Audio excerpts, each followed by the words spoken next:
নীরবে দেখছি দীর্ঘদিন থেকে কিভাবে গাজা এবং রাফায় আমাদের মুসলিম ভাই বোনদের উপর আক্রমণ হচ্ছে। আমরা দেখছি কিভাবে শিশু হত্যা হচ্ছে, আমরা দেখছি কিভাবে নারী হত্যা হচ্ছে। ইসলাম শান্তির ধর্ম, ইসলাম সবসময় ন্যায় বিচারের পক্ষে, ইসলাম বিধর্মীদের পক্ষে সহানুভূতিশীল।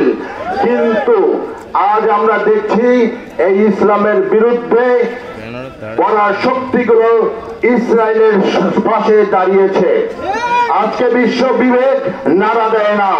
মানুষকে যেভাবে হত্যা করা হচ্ছে, যেভাবে গণহত্যা হচ্ছে, এগুলার প্রতিবাদে আজকাল পরাশক্তিরা একটা আওয়াজও তুলছে না।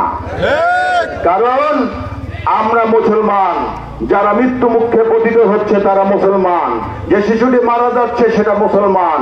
এই কারণে সারা বিশ্ব বিধর্মীরা একত্রিত হয়ে ইসরায়েলকে সাপোর্ট দিচ্ছে। এখন আমাদের কি করণীয়? আমরা অনেক অনেক দূরে অবস্থান করছি। আমরা মুসলিম ভাই বোনেরা যেটা করতে পারি সেটা হলে আমরা ইসরায়েলকে আর্থিকভাবে দুর্বল করার জন্য ইসরায়েলের পণ্য বর্জন করতে পারি। আমরা চাঁদা তুলে, গণ চাঁদা তুলে ইসরায়েলের বিপক্ষে ফিলিস্তিনিদেরকে সাহায্য করতে পারি। আমরা মুসলমান এক হয়ে আওয়াজ তুলতে পারি। আমরা আওয়াজ তুলতে পারি জাতিসংঘকে বেকায়দায় ফেলানোর জন্য। জাতিসংঘ যেন তার সঠিক ভূমিকা পালন করে সেজন্য আমরা আওয়াজ তুলতে পারি। আমাদের সরকার আওয়াজ তুলতে পারে, জাতিসংঘ যেন বাধ্য হয় এখানে ফিলিস্তিনিদের পক্ষে দাঁড়াতে।